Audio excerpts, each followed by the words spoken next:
We use a principles-first approach to understand what is important to you. This means your principles or the ideals you personally value over individual circumstances guide your decisions. Let's say honesty is one of your core principles. If there are major benefits to lying, you still choose to be honest in a principles-first lifestyle because you value it in all circumstances. There is always some wiggle room for nuance, but your core principles are largely non-negotiable. When you have core principles to live by, many decisions become simple because they are not governed by situational context. If health is a core principle of yours, the decision to eat a salad over Five Guys is quite easy.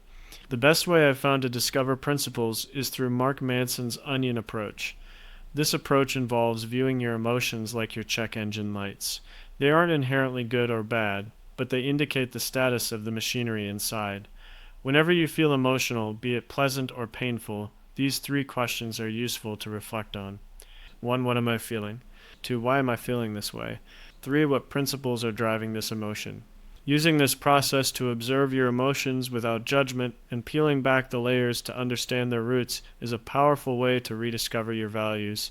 As a bonus, this deep understanding of your emotions lightens their weight, which is particularly helpful during unpleasant experiences.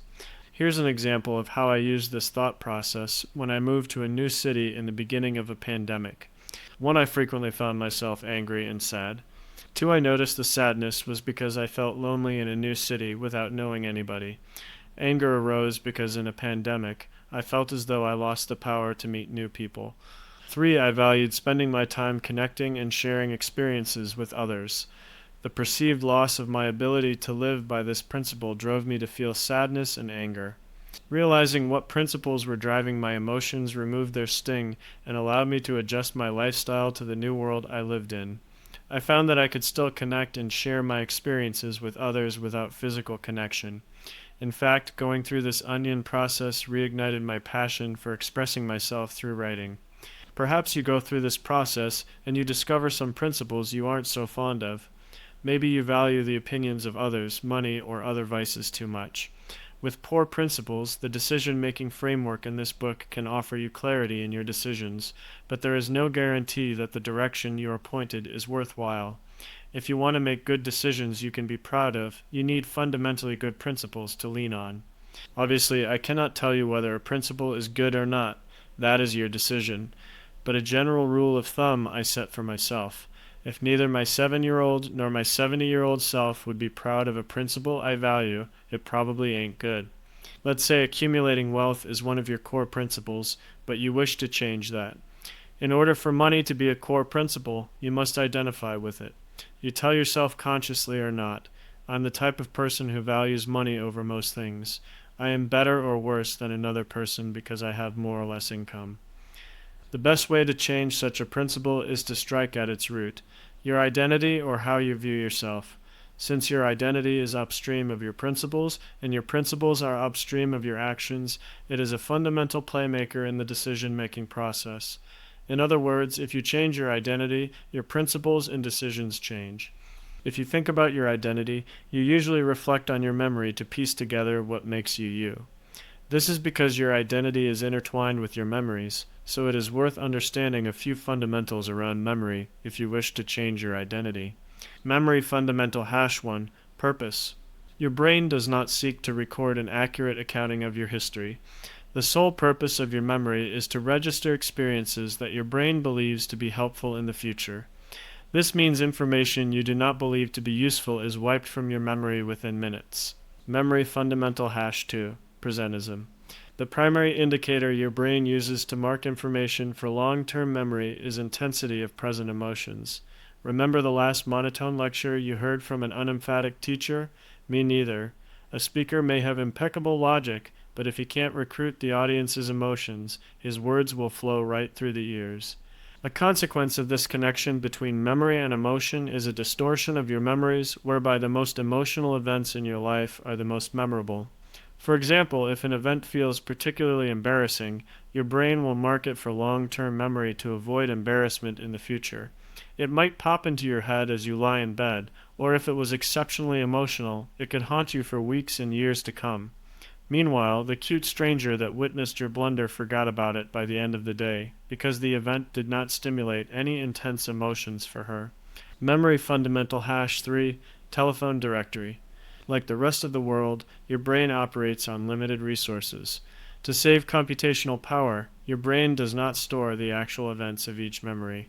Rather, you recall the last time you recollected a memory. Instead of showing you the original events, your brain plays a giant game of telephone with itself. You can only hear the details that your latest memory could capture. If you have ever played the game of telephone, you know that the final message does not exactly align with the original message. Similarly, your latest memory does not exactly align with the actual event you recalled. Memory fundamental hash 4, distortion. Each recollection strays you further from a truthful representation of an event because it passes through the lens of your existing thought patterns. Existing thought patterns refer to your default programming or mental comfort zone. Every time a piece of information enters your brain, it goes on a journey. It begins by entering your brain through a signal generated by a sensory organ like your eyeball. Then your brain morphs the information to fit your identity with or without your conscious recognition. Lastly, the information contributes to its destination, the conclusion you draw. The same mechanism occurs when you recall a memory. The key difference is that your brain serves as the inputting sensory organ feeding you a piece of information instead of an eyeball or proprioceptor. The memory is processed through the lens of your thought patterns, and you arrive at a conclusion surrounding your memory, which can range from the degrading, "I am an embarrassment," to the light, "Wow, I've grown so much since then." Identity dictates these thought patterns. I'm a good person. I'm not the kind of person that tries new things. I don't approach strangers. These are all identities you can have. Your brain holds your identities very dear. In fact, it misremembers and morphs the information it receives to protect these identities. Say you identify as someone who is difficult to be friends with. Your brain misremembers, misinterprets, and exaggerates details to protect this identity. A mere sigh from your friend means he is sick of you, and playful teasing feels like ridicule.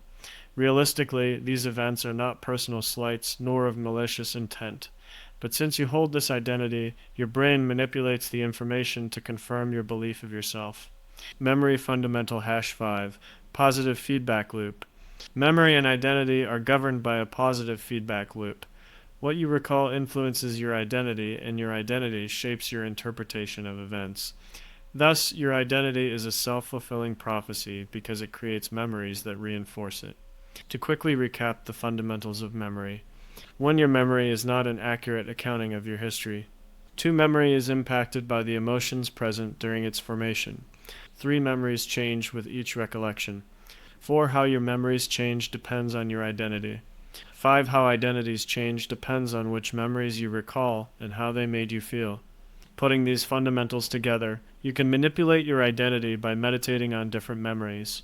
A new identity is orchestrated by finding memories that refute an identity and listening to your resultant emotions. The identity change cycle is a process that exercises these concepts with the goal of reducing a harmful identity. These are its steps. Step 1. Narrowly define the identity you wish to change. Have the courage to be honest with yourself with Mark Manson's onion approach. Write it down in as precise wording as you can. Step 2. Prove your identity wrong. Rack your brain for evidence contrary to this identity. Whether this evidence is from 30 seconds ago or 30 years ago, amplify that in your mind and closely associate yourself with it. Tell yourself that this piece of evidence is reflective of who you truly are. Step 3. Consider the negative effects of your harmful identity. Step 4. Let yourself become angry over the ridiculousness of believing an identity that is both untrue and harmful as discovered in steps 2 and 3. Step 5. Periodically check in with yourself. Do your day-to-day actions reflect your old identity or something better? If you still see this harmful identity manifest itself, repeat this process, but dig for a fresh set of evidence in step 2 and impacts in step 3. The 5th step revolves around the recognition of a harmful identity. Insecurity is one way to recognize an identity and whether it is harmful. To be clear, insecurity itself does not necessitate a harmful identity because it is a normal response when a situation threatens your identity. But if you notice yourself feeling insecure in innocuous situations, an identity you house may be harmful to yourself or others. For example, if the presence of a friend wearing expensive clothes makes you feel insecure about your social status, your feelings may indicate that you identify with status or money a bit too much. In other words, feelings of insecurity can act as a barometer for the identities you hold. If you wish to rid yourself of a fiscal-centric identity, but insecurities surrounding status continue, you may want to take another lap around the identity change cycle. A full lap around the identity change cycle may resemble the following from our greedy friend. Step 1. My recent behavior indicates I am the type of person that values money more than my self-respect. Step 2. When I was a teenager, I wasn't driven by money. I was driven by new experiences and quality time with my friends. I marched to the beat of my own drum and reminded my family that there's more to life than chasing a bigger salary. Step 3. Now I let money run my life. I have a job that does not respect my time nor my dignity. I spend my time fulfilling the wishes of a company that would replace me in a heartbeat if I dropped dead tomorrow. As a result, I spend less time with those I care about, and I have less confidence in myself. Step 4. This is an absurd way to live. Why should I continue to orient my decisions around money when those good values from my teenage years still reside in me? Money does not define who I am. Rather, I am still that person who values quality time with my loved ones above all else. Step 5. Which identity have my actions aligned with lately? Do I still feel threatened around the affluent? Am I neglecting my new values for the sake of money? Perhaps I should restart the identity change cycle. The identity change cycle works by two mechanisms. One, when you reflect on different memories, your identity moves in the direction of those memories. Focus on memories that disprove a harmful identity, and you will find yourself lowering the pedestal this identity rests on. 2. This process generates potent memories of anger, sadness, and regret through emotional reflection while associating them with a harmful identity. You are naturally steered in a new direction because your heart can truly feel the destructive nature of such an identity. With this process, the heart and brain work synergistically to create a new identity. Your brain searches for evidence against an identity, while your heart reacts accordingly. The manipulation of memory and emotion leads to subsequent identity change.